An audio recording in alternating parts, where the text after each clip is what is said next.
영심리교회 김지훈입니다.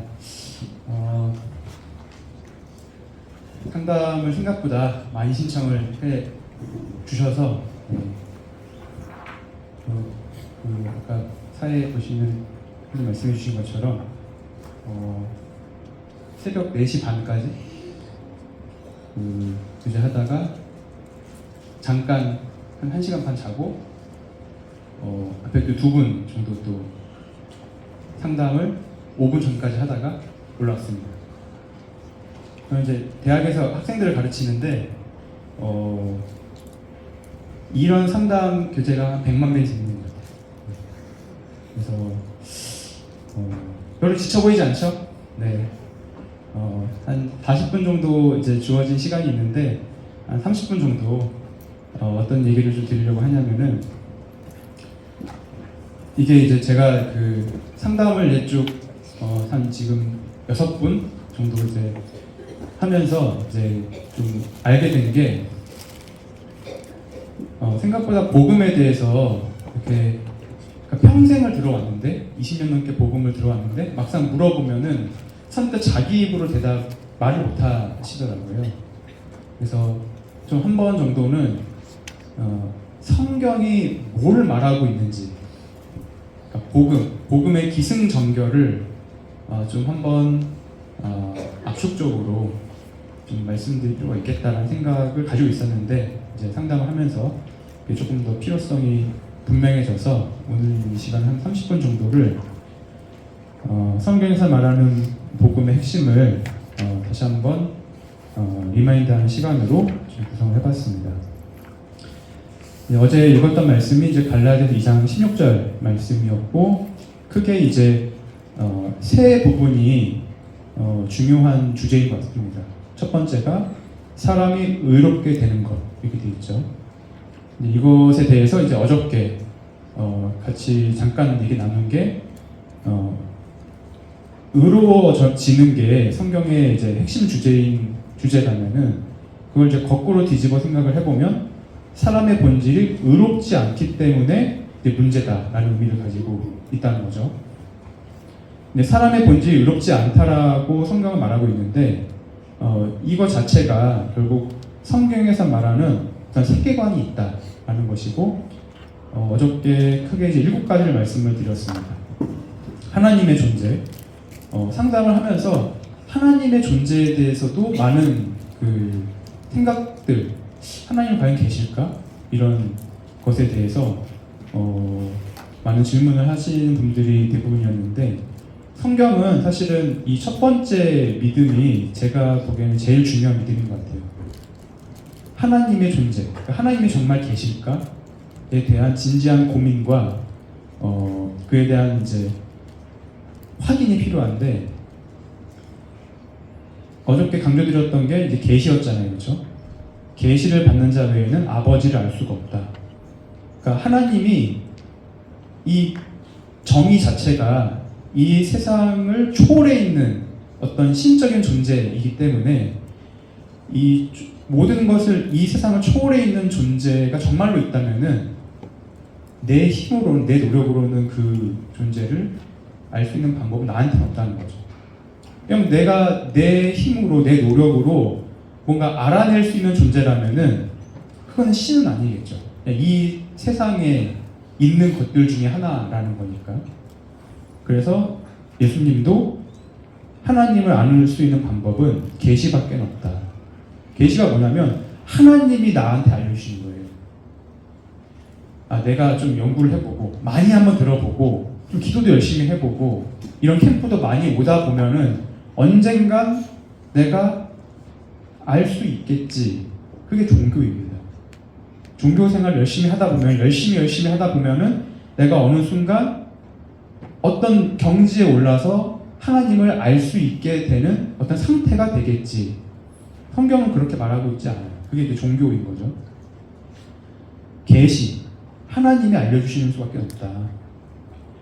그래서 이 부분에 대해서 좀 고민을 좀 하실 필요가 있습니다.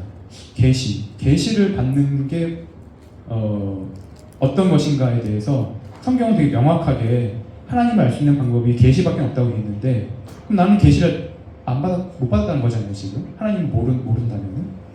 근데 또 내 옆에 있는 친구는 하나님을 알고, 하나님을 믿고, 확신을 하고, 구원을 받고, 침례를 받고, 모임에 성도가 된 내 친구가 있어요. 그럼 나랑 무슨 차이가 있을까? 성경에 따르면은 이 친구는 계시를 받은 것이고 나는 계시를 못 받은 것인데, 이 차이의 근원에 대해서 고민을 해볼 필요가 있다는 것인데, 핵심은 내가 그렇게 하나님에 대해서 관심이 없는 것입니다. 성경에서는 하나님께서 우리를 너무나 사랑하시기 때문에 모든 사람이 구원을 받기를 원하신다고 되어 있잖아요. 하나님은 모든 사람에게 자기 자신을 계시하고 싶어 하십니다. 테스트하는 게 아니에요. 그리고 어떤 레벨이 되는 사람에게 무슨 이렇게 훈장처럼 주는 것이 계시가 아니고, 하나님은 모든 사람이 하나님을 알게 되기를 바라신다고 되어 있는데, 내가 그것을 거부하고 있는 것입니다. 별로 관심이 없는 거죠. 하나님 계실 수도 있고 안 계실 수도 있는데 그게 나랑 그렇게까지 관련이 있나요? 내가 꼭 하나님의 존재를 알아야 되나요? 이제 이런 마음가짐이 있으니까 내 것이 되지 않는다는 것이죠. 그리고 이제 여러 가지 이제 어저께 사람의 기원, 그리고 그 사람이 어떤 존재로 만들어졌는지 뭐 이런 것들을 쭉 말씀을 드렸는데, 이런 내용은 아마 여러 번 들어보셨을 것입니다. 그래서 이게 이제 성경에서 말하는 이 7가지가 단 하나도 증명이 되지 않아요. 그러니까 과학적이지 않죠. 왜냐하면 내가 이 하나하나에 대해서 뭔가 실험적으로 얻을 수 있는 것이 아니라, 성경은 이 7가지를 굉장히 명료하지만 부연 설명을 크게 하지 않고, 하나님은 태초에 계셨고 그 하나님이 사람을 만드셨고, 첫사람이 자유의지를 가진, 하나님과 교제할 수 있는 자유의지를 가진, 선택을 할 수 있는 존재를 만드셨는데, 그 의지를 가지고 하나님을 떠나는 것을 선택할 날이 온다는 것을 하나님이 아셔서 창세 전부터 하나님을 떠나게 된 이 사람을 구원할 방법을 가지고 계셨다. 뭐 이런 내용이 쭉 써 있는데 다 오랫동안 들어보셨던 복음인 것이죠. 하나도 이거에 대한 어떤 증거 자료가 없다는 것입니다. 그래서 성경은 이거를 이거는 이 세상에 속한 어떤 지식이나 그런 것이 아니기 때문에 계시를 강조하고 있다는 것이고요. 몇 가지 좀 이제 도움이 될 만한 좀 말씀들을 좀 정리를 해봤는데, 이제 의롭게 된다는 것이 뭘까에 대해서 의로워진다라고 했을 때 우리가 가지고 있는 어떤 선입견은, 내가 예수님처럼 좀 선해지나, 예수님처럼 선해지고 좀 더 좋은 사람이 되는 것인가, 그렇게 좀 오해할 수가 있는데, 성경에서 말하는 게 의라는 것은 올바르다라는 뜻이잖아요. 그게 내가 사람으로서 올바라지는 어떤 도덕적인 상태가 되는 게 아니고 하나님과 올바른 관계를 가진다는 것입니다. 그래서 사람이 의롭게 되는 것은 하나님과 관계 설정을 다시 올바르게 한다는 것이고, 로마서 3장 22절에서 하나님께서는 믿는 사람이면 누구나 아무런 차별이 없이 하나님과 올바른 관계에 놓아주십니다. 이렇게 되어 있습니다. 선해진다는 의미가 아니라는 것이죠. 올바른 관계가 무엇이냐? 성경에서는 하나님과 화목이라고 되어 있습니다. 성경에서는 하나님을 떠나 있는 이 죄의 상태가 하나님과 원수가 된 상태라고 표현하십니다. 하나님과 원수래요. 내가 마음 가운데 하나님에 대해서 관심이 없고 하나님에 대한 내용이 들어왔을 때 관심이 없거나 거부감이 들거나 회피하려고 하는 것, 이게 성경에서 이제 죄의 본능이라고 되어 있는데, 이 상태가 성경에서 말씀하신 표현에 따르면은 하나님과 원수가 되어 있다. 그 하나님이 나타나면 도망가는 거예요. 그리고 회피하고 내가 하나님 앞에서 괜찮은 상태가 아니라는 것을 인정하기 싫고, 그리고 그런 것을 생각하기 싫고 이런 지금 상태가 성경에서는 하나님과 원수가 된 상태라고 되어 있고 올바른 관계, 의로워진다는 것은 하나님과 화목해지는 것이다 라고 되어 있습니다. 그래서 이에 대한 말씀은 굉장히 많이 있는데 그가 그리스도로 말미암아 우리를 자기와 화목하게 하시고 하나님께서 그리스도 안에 계시사 세상을 자기와 화목하게 하시며 그의 십자가의 피로 화평을 이루사 그로 말미암아 자기가 화목하게 되길 기뻐하시니라. 이 화목에 대한 말씀이 참 많이 나오죠. 그래서 구원은 참 좋은 게 하나님과 친해지는 겁니다. 쉽게 말하면. 그래서 복음이라는 것은 하나님과 화해하고 하나님의 보살핌 안으로 들어오라. 이런 초청입니다. 마태복음 5장에서 하나님과 화해하라는 말씀이 있어요. 법정으로 갈 때 비유를 말씀하셨는데 예수님이 네가 어떠한 법을 어긴 상황이라고 가정을 했을 때 법정으로 갈 때 그 자기를 너를 고소한 사람과 얼른 화해를 해서 법정으로 가지 않는 것이 중요하다 이런 말씀하시거든요. 이거는 어떤 의미냐면은 내가 죽고 나서 정말 하나님 앞에 서게 될 날이 올 것인데 그때는 이제 재판관으로서 심판자로서 하나님을 내가 마주하게 될 날이 오는데 이미 판결이 사형으로 돼 있어요. 성경에 따르면 로마서 1장에서 이미 모든 사람의 죄에 대한 판결은 사형이라고 되어 있습니다. 그래서 그 판결을 받기 전에 화해해라 라는 것입니다. 그리고 또 이제 복음이라는 게 하나님이 책임지시는 삶으로 변화가 된다라는 의미를 가지고 있습니다. 뒤에서 좀 설명드리고요. 두 번째 주제가 율법의 행위로서가 아니고라는 이제 말씀인데, 저는 이제 모태신앙이 아니고 어제 잠깐 말씀드린 것처럼 어떤 이제 죽음에 대한 고민을 하다가 과학에서는 죽음에 대한 내용이 없으니까 종교를 좀 탐색하게 되었고 여러 종교들을 탐색을 하다가 성경에서 예언이 있다는 것을 알고 성경이 참 재밌는 책이다.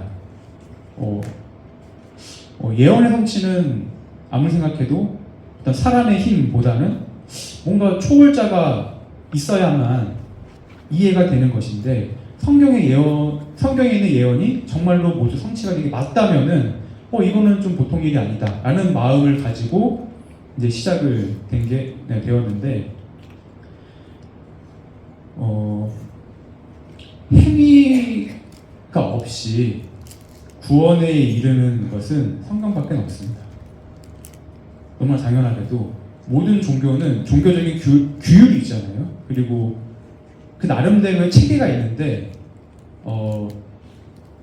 훈련과 수련과 어떤 여러 가지 그 행함 그것을 기본으로 해서 어떤 것을 얻어내는 것이 기본적인 종교의 체계입니다. 근데 성경은 아주 명확하게 행위로서가 아니고라고 말을 하고 있어요. 그러니까 사실은 믿기가 어려운 것입니다. 차라리 이슬람처럼 이것도 하고 저것도 하고 이거를 하면 이거가 있다라고 해주면은 오히려 좀 속 시원하게 좀 깔끔하잖아요. 내가 한 것과 안 한 것이 구별이 딱 되니까.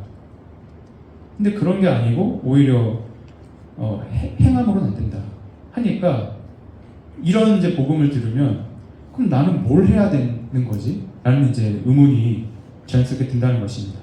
근데 왜 행위로서는 안 되는가를 좀 알 필요가 있는데 성경은 이제 어제 말씀드린 것처럼 모든 사람이 아담 안에서 죽었다라고 말씀을 하고 계시죠. 제가 20개월 된 아들이 있는데 귀엽긴 하지만 악한 것 같아요. 슬슬 이제 악함이 보입니다. 요즘에 그렇게 때를 쓰기 시작하는데 본인이 좀 이제 하고 싶은 게 있는 거죠. 근데 그걸 이제 엄마 아빠가 캐치를 못하면 이제 난리가 나는 것입니다. 막 다 집어 던져요 막. 얘가 이제 한 조금 더 나이가 들면은 이제 말을 할 수 있을 정도가 되면은 뭐 요 주변에 뭐 본인들 조카들 보면은 뭐 경험해 보셔서 아시겠지만은 분명히 제 얘기도 뭐 가장 먼저 하는 말이 거짓말일 것 같아요. 너 이거 했어 안 했어? 안 했어. 이러고 있겠지. 했다는 거를 아빠를 속여서 그 상황을 모면하고자 하는, 아무도 가르쳐주지 않은 그런 것들이 나올 것입니다. 그러니까 우리가 이런 것을 경험적으로도 알아요. 성경에서는 아담 안에서 모든 사람이 죽었다라고 그것을 표현하고 있습니다. 그래서 아담의 후손이 우리 모두는 죄의 종이라고 성경은 표현하고 있습니다. 그래서 가장 근본적인 문제가 내가 태어날 때부터 죄와 죄가 아닌 것을 구별할 수가 없어요. 아무도 그것을 구별하지 못하기 때문에. 어제 잠깐 말씀드린 것처럼 하나님이 말씀하시는 죄가 없는 상태, 의의 상태는 원수를 사랑하는 것입니다. 원수를 사랑하라는 말씀이 있잖아요. 굉장히 유명한 말씀으로. 그거는 한번 해봐라 라는 의미예요. 되나? 될 리가 없죠. 원수를 참아주는 것도 안 될 것 같은데, 원수를 사랑하라는 것은 원수가 어려운 가운데 처해 있는 것을 알게 되면 나를 희생하라는 뜻이거든요. 나를 잘해주는 사람도 내가 희생하기가 힘든 판에 내 원수를 위해서 내가 희생한다는 거는 상상을 해본 적도 없는 말입니다. 근데 그게 성경에서 말씀하시는, 하나님이 말씀하시는 의의 모습이에요. 그러니까는 우리는 이 죄에 대해서 굉장히 무감각해 있습니다. 나 정도면 착하지. 주변에 매스컴 같은 거 보면은 요즘에 뭐 별의별 범죄가 많고, 내 주변에서도 뭐 지금까지 뭐 교회에서 꼬박꼬박 잘 출석하면서 부모님 말씀 잘 듣고 엇나가지 않고 잘 살아왔다. 나쁘지 않게 살아왔다. 나 정도면은 선하다고, 나 주변 사람들이 나 착하다고 말을 많이 한다. 근데 그게 이제 상대적인 기준이라는 것입니다. 상대적으로 착하다는 것이죠. 근데 성경은 이 죄의, 아담의 모든 후손이 가진 이 모습을 죄의 종이다라고 표현을 하고 있습니다. 마태복음 5장 28절에서 마음을 굉장히 강조하십니다. 마음에서 나오는 것. 그러니까 이 마음으로 누구를 미워하면 뭐라고 되어 있죠, 예수님이? 살인한 것이다라고 말씀하십니다. 그러니까 성경에서 말하는 의와 거룩의 기준은 우리 사회에서 우리가 통용하는 그런 것과는 아예 차원이 다른 것인데, 이 말씀 앞에서 나를 들여다 보라는 것입니다. 그냥 사회적으로, 상대적으로 지금까지 받아온 평가가 아니고, 이 성경 앞에서 나를 비춰봤을 때 내가 과연 괜찮은 사람인가? 나는 지금까지 태어나서 한 번도 마음으로 나쁜 생각, 악한 생각을 해본 적이 없다. 그러면은 여기 캠프에 지금 당장 집으로 가셔도 되죠. 나는 지금까지 태어나서 단 한 번도 마음으로 악한 생각을 해본 적이 없다. 근데 그런 사람이 없다고 성경은 단언하고 있고, 우리 경험적으로도 내가 생각보다 괜찮지 않다라는 것을 내가 알 수 있습니다. 내 마음을 정직하게 들여다보면은 내 마음과 생각에 나도 모르게 저항할 수 없는 그런 악한 생각들, 성경에서 말하는 악한 생각들이 나도 모르게 이렇게 일어난다는 것을 부인할 수가 없어요. 이게 이제 어저께 말씀드렸던 정직이라는 것입니다. 로마서 6장에서 그걸 다 죄의 종이라고 표현하셨고, 그래서 끈은 그대로 끌려갔다. 종은 주인의 손에 이렇게 끌려가는 거잖아요. 그러니까 성경에서 어떻게 표현하시냐면은 우리의 주인은 죄라고 말하고 있습니다. 주인이 하는 대로 그 끈은 그대로 끌려갔다 이렇게 표현하셨고, 죄의 종노릇 이런 표현이 또 나오고, 종노릇, 이렇게 종노릇이라는 말이 나오죠. 그래서 왜 행위로서가 안 되는가? 내가 생각하는 이렇게 하면 하나님의 어떤 수준에 오를 수 있을 거야. 이렇게 하면 하나님이 좋아하실 거야. 그 자체가 이미 틀려먹은 게, 이미 내 머릿속이 죄에 오염되어 있는 거예요. 죄에 단 한 번도 오염되지 않은 적이 없어요. 왜냐하면 태어날 때부터 아담의 후손이 가진 이 범죄함으로 인해서 단 한 번도 죄가 없는 상태를 본 적도 없고 경험한 적도 없습니다. 들어본 적도 없어요. 그러니까는 내가 마음 가운데 이렇게 하면 저렇게 하면 그 자체가 이미 죄의 오염을 받아서 행위로서는 안 된다고 하시는 것입니다. 근데 죄의 결과는 로마서 1장에서 이렇게 쭉 말씀하시면서 사형, 이미 판결이 사형으로 되어 있습니다. 여기까지 들으면 대책이 없다는 생각이 들죠. 왜냐하면 내가 그러니까 아담의 후손이라는 말 제가 강조하는 이유가 예수님에 대한 예수님의 정체를 알려면은 예수님이 왜 나한테 필요한지, 그리고 그 예수라는 분이 왜 우리의 모든 죄를 짊어지고 갈 만한 자격이 있는지를 알려면은 이 아담의 후손과 뒤에 나오는 여자의 후손을 구별할 수 있어야 되거든요. 우리는 선택을, 그러니까 하나님께서 자유의지를 가진 존재로 만드시는 순간 선택이 주어진 거죠. 선택이 있다는 것은 굉장한 아주 고귀한 존재라는 것입니다. 모든 것을 내 마음대로 할 수 있는 선택권이 있다는 것은 하나님의 속성 중에 하나예요.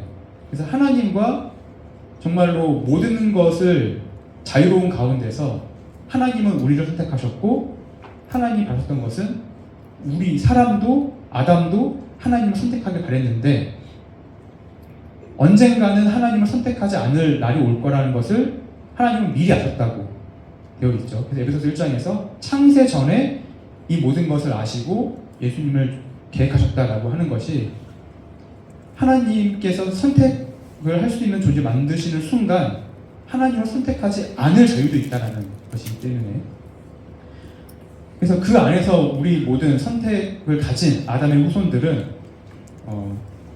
죄의 종이라고 이제 말씀을 하고 있고요. 근데 이 죄에 대한 결과가 사형이기 때문에, 근데 우리 스스로는 할 수가 없다고 되어 있잖아요. 행위로서는 안 되니까. 근데 그렇기 때문에 이제 그리스도를 믿음으로써 의롭다면 얻는다라는 이제 이 말이 나오는데, 여기까지 놓고 이것을 이제 부정하면서 그래도 우리가 할 수 있는 부분이 있다라고 생각하는 것이 종교입니다.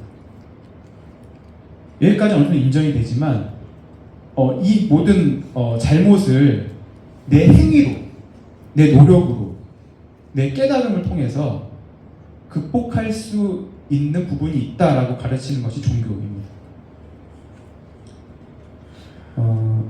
근데 성경은 그렇게 말씀하고 있지 않으시고 아주 명확하게 믿음으로써라고 말씀하고 계시죠. 그래서 여기는 이제 다 아시는 내용이니까 제가 상담하면서도 이제 강조드리고 또 이제 알게 된 것이 그렇게 오랫동안 복음을 들었음에도 불구하고 예수님이 어떠한 분이시냐라는 질문을 들었을 때 명확하게 한마디로 대답을 할 수 있어야 되는데 거기에 대한 이제 고민이 필요하다고 이제 느껴졌습니다. 예수님이 어떠한 분이신가요? 한마디로 말할 수 있다면은 좋은 선생, 이러면 이제 지옥 가는 것입니다. 죄 없는 사람, 이렇게 하셔야 됩니다. 죄 없는 사람. 이게 되게 놀라운 말이거든요. 사람인데 죄가 없는 사람이래요. 근데 아까 전에 아담의 모든 후손은 죄성을 가지고 죄의 종으로 태어난다며요. 그리고 나를 보니까 나는 배운 적도 없고 내 주변의 애기들을 보니까 얘는 교육도 받은 적이 없는데 이 죄가 꿈틀꿈틀 거리는 게 보이잖아요. 경험적으로도 알고 성경에서는 명확하게 제시하고 있습니다. 죄의 종이다. 근데 그러면 모든 사람이 죄를 범했다고 되어 있는데 어떻게 죄 없는 사람이 존재할 수 있는가? 이 부분에 대해서 예수님을 정확하게 아셔야 된다는 것입니다. 예수님은 이제 우리를 대신해서 사형을 받으셨죠. 그는 사형에 해당하니라.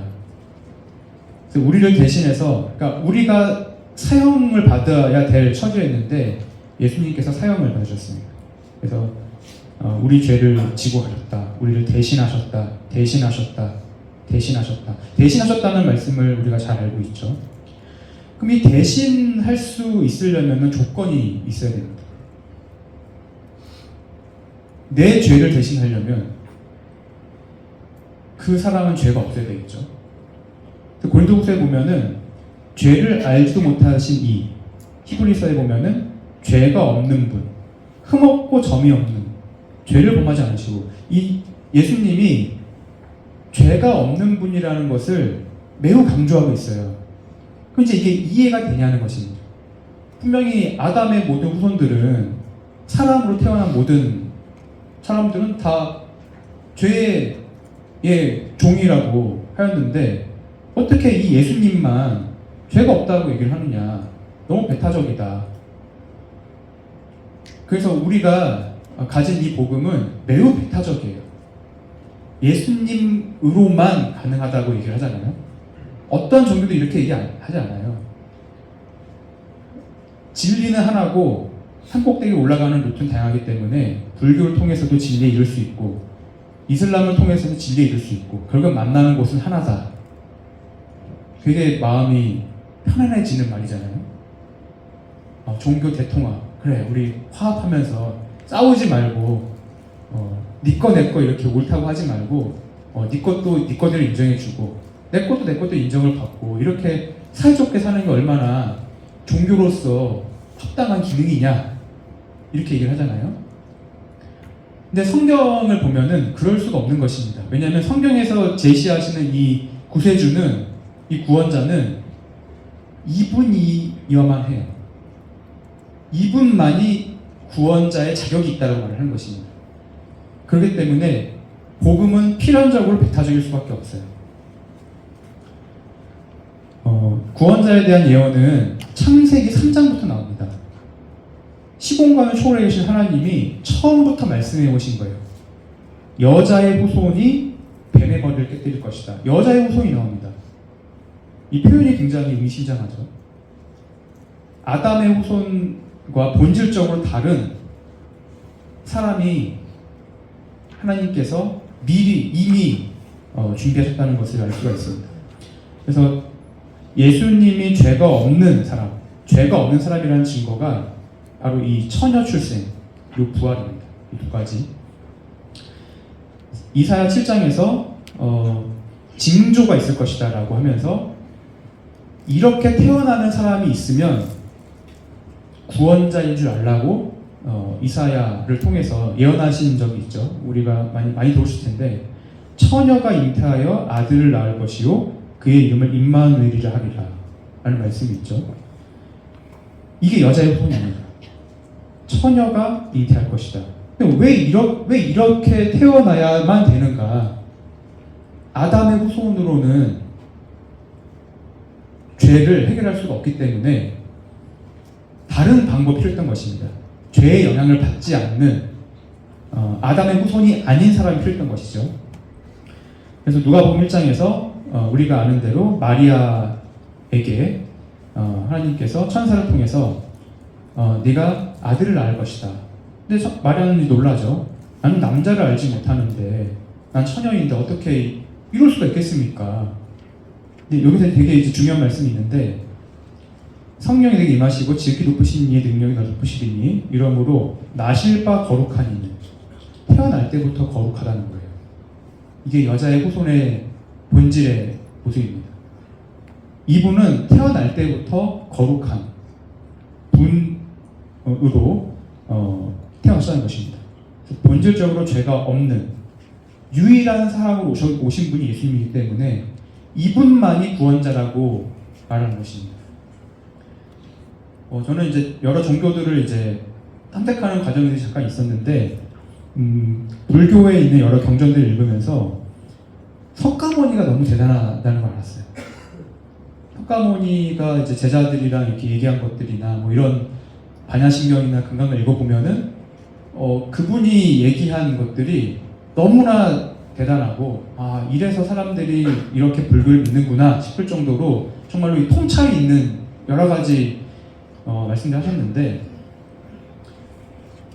지침이 되고 굉장히 깨우침을 주고 내 생각을 정리하고 마음을 다듬는 데는 굉장한 도움이 되지만은 죽음과 죄에 대해서는 문제 해결을 할 수가 없다는 것입니다.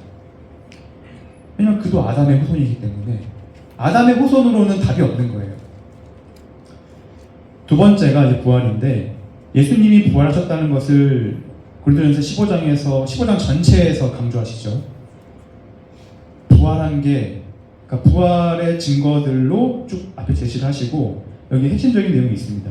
만일 그리스도가 부활하지 않으셨으면 너희의 믿음도 헛되고, 여기 중요한데, 여전히 죄 가운데 있을 것이다. 이게 어떤 의미인가? 그리스도가 부활하지 않으셨으면 여전히 우리가 죄 가운데 있을 거예요. 예수님 십자가에 죽으셨잖아요. 근데 부활이 없었으면은 십자가가 의미가 없다는 것입니다. 왜일까? 아까 죄의 삭은 뭐라고 되어 있죠? 죄의 삭은 사망이다. 그러니까 우리가 죽는 이유는 죄 때문이라고 되어 있어요. 성경에 따르면. 성경에는 육체와 영혼이 있다고 되어 있습니다.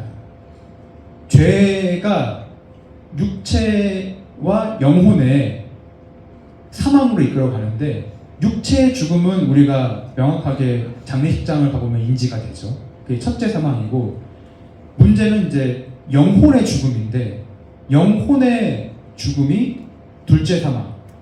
성경의 표현은 이제 지옥이라고 되어 있죠. 근데 예수님이 정말로 여자의 후손, 아담의 후손이 아닌 여자의 후손으로 오신 죄가 없는, 태어날 때부터 거룩한 분이 맞다면은 이분은 죽을 수 없는 존재입니다. 그렇죠. 성경에 따르면은 죽는 이유는 죄 때문인데, 죄가 없는 사람이라면 이분은 죽을 수 없어요. 죄가 없으니까 죽을 수 없습니다. 그것이 부활이 증명하는 것입니다. 이분은 죽을 수 없었던 존재라는 것이죠. 그럼 왜 죽었을까? 십자가에 내가 죽은 것이라는 것입니다. 내가 죽은 것이다. 십자가에서 예수님이 죽으신 것은 나를 대신해 죽으신 것인데, 내가 죽은 것으로 본다는 것입니다. 하나님은 그거를 믿어라, 그거를 받아들여라. 그게 복음의 핵심입니다. 부활이 없었으면은 예수님은 자기 죄 때문에 십자가에서 죽는 것을 끝났다는 거예요. 예수님이 십자가에서 죽으시고 부활하지 않으셨으면 예수님은 자기 죄 때문에 죽은 것입니다. 근데 이분은 죄가 없으신 분이셨고, 십자가에서 죽으심은 내가 죽은 것이었기 때문에 사실은 예수님은 부활하셨던 것입니다. 그래서 부활이 너무나 중요한 것이에요. 부활하지 않으셨으면 우리는 여전히 죄 가운데 있다는 것입니다. 그래서 이게 중요한 이유가, 이 중요한 말씀이 여기 요한복음 19장에 예수님이 십자가에서 마지막으로 하신 말씀이 이제 우리 성경에는 다 이루었다고 되어 있는데, 약간 번역에 좀 아쉬움이 있습니다. 이 말도 뭐 틀린 말은 아니지만은 정확한 의미를 담고 예수님이 뭐라고 하셨는가를 좀 들여다보면은 테텔레스타이라고 하셨거든요. 아람어로. 그러니까 이게 무슨 뜻이냐면은 다 갚았다라는 뜻입니다. 다 갚았다. 막 들어보시는 분도 계실 거예요. 근데 이 의미를 알아야 됩니다. 왜 예수님이 그 온몸이 갈각이 찢겨지고 혀가 이 천장에 붙고 그 심한 갈증을 가지면서 이제 죽기 직전 온 몸에 그 힘을 쥐어짜서, 온 몸을 쥐어짜서 왜 이 말씀을 외치셨을까? 우리를 위한 것입니다. 다 갚았다. 이게 법률 용어래요. 빚진 자가 모든 빚을 다 갚고 하는 용어라고 합니다. 원래는 내가 내 죄를 가지고 내 죄의 삭은 사망이기 때문에 육체의 죽음과 영혼의 죽음을 맞이하게 되는 것이었는데, 우리를 사랑하신 하나님이 예수님을 통해서, 죄가 없는 예수님을 통해서 내가 죽음으로 갚아야 됐던 이 죄의 값을 예수님이 갚아주셨다는 것입니다. 다 갚았다고 하셨습니다. 다라는 게 중요하죠. 그 내용 알겠는데 그래도 제가 뭔가 해야 될 부분이 있나요? 해야 될 부분이 없다는 것입니다. 그게 굉장히 중요한 믿음이에요. 예수님의 십자가가 모든 사람의 모든 죄를 완벽히 영원히 갚을 만한 충분한 능력이 있다라고 믿는 사람은 행위로서 구원받지 않는다고 믿는 것입니다. 예수님의 십자가만으로 충분했다라는 믿음이 있는 것이에요. 그래서 이제 장로교 이런 데 친구들이랑 얘기하다 보면은 너는 어떻게 그렇게 교만하게 구원받았다고 얘기를 하느냐 이렇게 얘기를 하거든요. 내가 뭔가 열심히 해야지. 그럼 네 논리에 따르면 그럼 구원받고 마음대로 살아도 되는 거냐? 이렇게 얘기를 하거든요. 그것은 어떻게 보면 맞는 말인 것 같지만 예수님의 십자가의 능력을 부인하는 말입니다. 예수님의 십자가가 불충분했기 때문에 내가 해야 될 여지가 있다는 말이거든요. 모욕하는 것이죠, 십자가를. 그래서 지옥에 가는 것입니다. 예수님의 십자가를 명확하게 알지 못하기 때문에 지옥에 가는 것입니다. 다 갚았다고 하셨고 히브리서 10장에서 다시는 기억하지 않겠다. 다시 죄를 위해서 뭔가 할 것이 없다. 영원한 속죄다. 이런 말씀들이 너무나 많죠. 아시는 말씀 중에. 그래서 무엇을 믿어야 되는가? 이거 정확하게 아셔야 되는데 죄가 없는 예수님이 당신의 죽음으로 나를 포함한 모든 사람의 죄의 값을 단번에 영원히 완전히 갚으셨다. 이게 성경에서 말하는 예수님의 십자가의 의미입니다. 그래서 사도행전 4장 12절에서 다른 이로서는 구원받을 수 없다라고 명확하게 말씀하고 계시고 저는 이 표현이 제일 중요하게 생각하는데 구원을 받을 만한 다른 이름을 우리에게 주신 적이 없다. 받을 만한이라는 것은 능력을 말하고 있어요. 굉장히 훌륭한 사람들이 많았어요. 뭐 천재로 불리는 정말로 훌륭한 인류의 스승들이 너무나 많았습니다. 그분들이 쓴 책을 보면은 굉장히 내 삶의 지침도 되고 도움도 되고 교훈도 되죠. 우리가 학교에서 배우기도 하고. 근데 훌륭한 것과 구원자는 다르다는 겁니다. 그러니까 예수님을 훌륭한 사람 중에 한 명으로 생각하면 안 되는 거예요. 구원을 받을 만한 다른 이름을 주신 적이 없다. 예수님만이 죄가 없는 사람이시기 때문에 우리 죄를 짊어지고 갈 만한 능력과 자격이 된다 라고 성경은 말씀하고 있습니다. 끝으로 이제 구원은 선물이라고 되어 있는데 여기 이제 이것을 이제 믿음에서 말씀하고 있죠. 믿는 자마다 믿음으로 이제 이것이 주어진다. 여기 이제 에베소서 2장 8절에서 아마 많이 들어보신 말씀일 텐데 너희가 그 은혜에 의하여 믿음으로 말미암아 구원을 받았으니 이것은 너희에게 난 것이 아니라 하나님의 선물이라고 되어 있죠. 예수님이 이미 십자가에서 내 모든 죄의 빚을, 죄의 값을 죽음으로 다 갚아주셨습니다. 이미 이거는 끝난 일이에요. 근데 이것을 내가 거절할 수 있습니다. 예를 들면은 어떤 친구가 제가 이 앞에 있는 여기 자매님을 위해서 제가 자매님과 상담을 하기 위해서 커피를 2잔을 사놨어요. 이미 제가 사놓은 거죠. 제 돈으로 제가 이미 값을 사놓고 이거 나중에 성도님 줘야 되겠다고 사놨습니다. 근데 이제 커피 한 잔을 하려고 했는데 이분이 저는 오기 전에 커피 한 잔을 이미 먹고 와서 괜찮습니다라고 할 수 있잖아요. 근데 이미 저는 이 커피를 제 돈으로 사놨잖아요. 이미 값이 지불됐잖아요. 그렇죠? 주려고. 근데 이분이 모종의 이유로 받지 않으면 자기 것이 되지 않는 것입니다. 예수님이 정말로 엄청난 대가를 지불하신 거예요. 자기의 목숨을 그리고 고난을 자원하는 마음으로 우리를 사랑하시는 마음을 품고 엄청난 값을 지불하셔서 이거를 이루어 주신 거죠. 오직 예수님만이 하실 수 있는 일을 예수님이 해주신 것입니다. 이건 예수님만 하실 수 있는 일이었는데 안 하셨어도 됐었는데 근데 우리를 사랑하시는 그 사랑이 모든 것을 능가하셔서 십자가까지 가는 것을 기어이 가셨어요. 끝까지. 그래서 기어이 예수님이 하실 수 있는 일을 해주셨는데 이미 값이 지불됐습니다. 근데 이거를 내가 받지 않으면 내 것이 되지 않는다는 것입니다. 그래서 하나님의 선물이다. 선물과 보상은 다르죠. 그래서 선물은 이미 누군가가 나를 위해서 준비해 놓은 것입니다. 내가 해야 되는 것은 받을까 말까인 것이죠. 그래서 영생은 아는 것이라고 되어 있습니다. 예수님이 하신 말씀, 요한복음 17장에 유일하신 참 하나님. 이거는 이제 상담하면서 혹시 신을 믿으시냐? 믿는데요. 근데 막 상담하다 보니까 좀 이상해요. 알고 봤더니 성경에서 말하는 하나님을 믿지 않고 있는 거예요. 신에 대한 개념은 굉장히 많은 사람들이 가지고 있습니다. 근데 유일하신 참 하나님을 알라고 되어 있는 것은 성경에서 말씀하시는 그 하나님을 알고 있느냐 하는 것입니다. 두 번째는 그 하나님이 어떤 목적을 가지고 보내신 예수 그리스도를 알고 있느냐. 이 알고 있느냐가 중요한 포인트예요. 믿는 그리스도를 믿는 것이니다라고 되잖아요. 근데 왜 예수님이 영생은 아는 것이라고 돼 있을까요? 그럼 모든 번역본에도 다 아는 것으로 돼 있습니다. 믿는 게 아니고 아는 것으로 돼 있어요.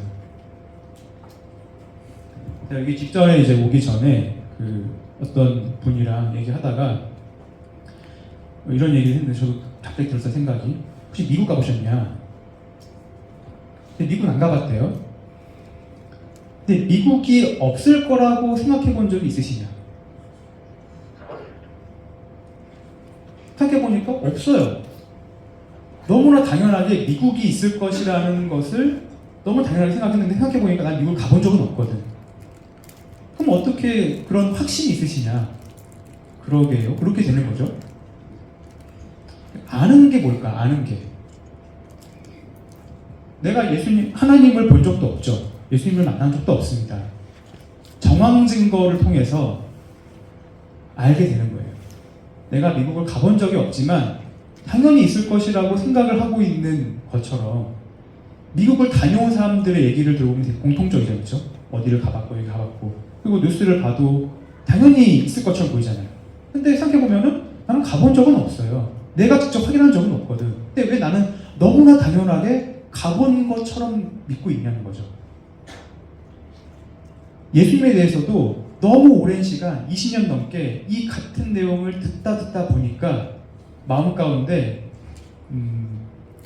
이게 약간 이제 무뎌진 것도 있지만은 아는 것과 믿는 것, 내가 이게 너무나 머릿속에 많이 들어와서 내가 이게 아는 건지 아는 것 같기는 한데 근데 나는 왜 구원의 변화가 없지? 사실 알고 있지 않은 것입니다. 내가 교회에서 앉아서 말씀을 듣고 있는 이 청중 가운데 있지만은 한 번도 관심 있게 저게 나랑 무슨 관계가 있지? 정말 그런가? 라는 마음으로 들어본 적이 없는 것이죠. 그래서 여전히 알지 못하는 가운데 있는 것입니다. 그래서 제가 이제 지금 한 시간 전에 상담했던 분이랑 뭘 했냐면은 좀 관심을 좀 가져줘라. 제발 하나님에 대해서 관심을 좀 가져라. 하나님은 너무나 자비하신 분이시기 때문에 우리 너무 사랑하시는 분이시기 때문에 선생님이 아니에요. 너 어떻게 하면 보자. 나 안 믿으면 다 죽어. 이렇게 하는 깡패가 아니고 정말로 어떻게 해서든 네가 지옥에 가지 않을 수 있다면은 나는 모든 것을 할 수 있다라는 그런 아버지, 부모의 마음을 가지고 나를 여전히 정말로 애착을 가지고 인도하고 말씀하고 계시는 분이십니다. 그런 분이시기 때문에 내가 마음 가운데 누구한테 말할 필요 없어요. 마음 가운데 듣고 보니까 20년 들었지만은 좀 이제 관심을 가질 때가 된 것 같다. 내가 결단을 내려야 될 때가 온 것 같다. 이렇게 평생을 살 수는 없다. 과연 계실까? 하나님 정말 계실까? 성경에 말하는 그 하나님 정말 계실까? 예수님이 내 죄를 대신해 죽었다고? 대체 이분이 뭐길래? 내 죄를 용서할 만큼 무슨 능력이 있는 건가? 죄가 없는 사람이라고? 어떻게 가능하지? 이런 것들을 관심 있게 이렇게 생각을 하는 게 내가 할 수 있는 전부입니다. 그걸 지금까지 안 해온 거예요. 그걸 하면은 제가 어저께 강조드린 것처럼 계시를 해주신다는 것입니다. 계시를 받는 자 외에는 하나님을 알 수 있는 방법이 없어요. 이런 거를 열심히 유심히 보고 공부를 하고 이렇게 해서 알아내는 하나님이 아니라 이런 마음, 하나님에 대해서 관심을 가지고 아 정말로 그런가? 이런 마음을 가지고 듣는 마음 가운데 있으면은 하나님께서 나에게 먼저 내 마음 가운데로 오셔서 하나님 자신을 보여주시는 것입니다. 그래서 이 경험은 해보는 사람만 알아요. 그래서 부인할 수 없습니다. 저는 하나님을 부인할 수 없어요. 마음의 눈으로 봤기 때문에 하나님이 없다고 부인할 수 없는 것입니다. 봤기 때문에 부인할 수가 없어요. 그 전까지는 정황 증거들 통해서 추측을 할 수 있죠. 근데 이제는 하나님을 보았고 거듭났기 때문에 부인할 수 없는 확신이 있는 것입니다. 그게 확신이라는 것이에요. 우리가 믿는 하나님은 모호하고 막연한 분이 아니십니다. 실존하시는 하나님이 정말 되시다면, 그리고 예수님이 하신 말씀처럼 계시를 통해서 하나님을 알게 되는 거라면 그 경험을 하는 순간 명확해지는 것입니다. 그래서 앞으로의 삶도 굉장히 명확해져요. 우리가 거듭나고 나서 왜 교회에 다닐까요? 이거에 대해서 별로 궁금해하신 적이 없으신가요 혹시? 우리가 가진 복음에 따르면 우리는 구원받고 나서 교회에 다니지 않아도, 심지어 예수님처럼 살지 않아도 지옥에 가지 않습니다. 그렇죠? 내 행위가 아니고 예수님 덕분에 하늘나라에 가게 된 것이기 때문에 내 행위와 상관이 없어요. 구원받고 나서도. 근데 우리는 왜 이렇게 열심히 이 많은 돈을 들여서 복음 캠프를 해서 이 얘기를 안에서 들려주고 싶어하고 교회를 그렇게 열심히 다니고 저는 왜 이러고 있냐는 거죠. 이거를 깨달은 사람은 이 감당할 수 없는 감사가 있다는 것입니다. 이것을 깨달으면 너무나 이 모든 것을 준비하시고 나를 보내주신 하나님과 예수님이 너무나 감사하고 내가 이분을 이제 알아가는 삶이 시작된 것에 대한 감동이 있어요. 감격이 있는 것입니다. 그게 원동력이에요. 그래서 말씀을 읽는 이유가 말씀을 안 읽으면 혼날 것 같아서가 아니고 아버지의 말씀을 듣고 싶은 거예요. 자식이 부모와 사이가 좋을 때 부모님 말씀을 들으면 기분이 좋잖아요. 사이가 좋으면. 그건 똑같은 것입니다. 성경을 읽고 싶어지고 기도를 하고 싶어지고 이 내용을 다른 사람한테 알려주고 싶어지는 거예요.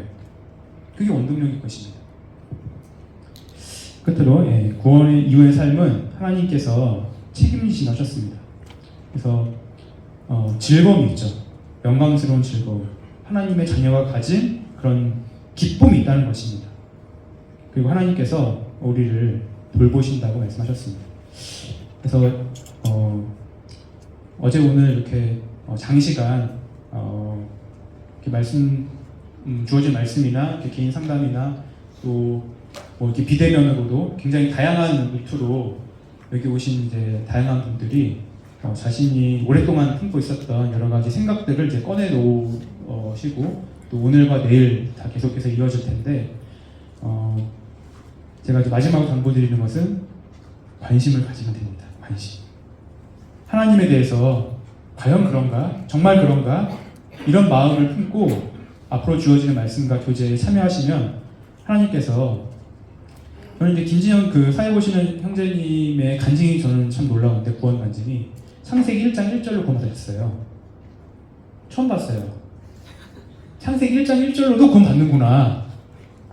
그러니까 하나님은 실존하시고 강하신 분이시고 내 형편을 잘 아시는 분이시기 때문에 내가 정말 관심을 가지고 하나님을 바라보고자 하는 마음만, 그 정도의 마음만 가지고 있어도 정말로 내가 생각하지 못한 때에 전혀 예상치 못한 말씀을 통해서 얼마든지 구원하실 수 있는 분이시다. 얼마든지 내 마음 가운데 아 그렇구나라는 깨달음을 주실 수 있는 하나님이시다. 그렇기 때문에 관심을 주시고 하나님 참 좋으신 분이시고 거듭난 이후의 삶 정말 좋아요. 강추합니다. 정말 좋아요. 제가 오늘은 이제 복음 캠프라서 제 간증을 뭐 말씀드리지는 않았지만은 전 삶의 간증이 차고 넘칩니다. 하나님을 믿고 나서 하나님의 실존을 경험한 간증이 정말로 넘쳐나요. 그렇기 때문에 경험적으로 아는 하나님은 너무나 더 놀라우신 분이시거든요. 그런 삶을 왜 기어이 마다하고 제가 한번 죽어서 지옥이 있는지 봐야 되겠습니다. 이러고 있냐는 거죠. 그러지 마시고 수많은 주위 사람들이 간절히 얘기하는 이 복음을 정말 관심 있게 들어주시기를 부탁을 드리는 것입니다. 감사합니다.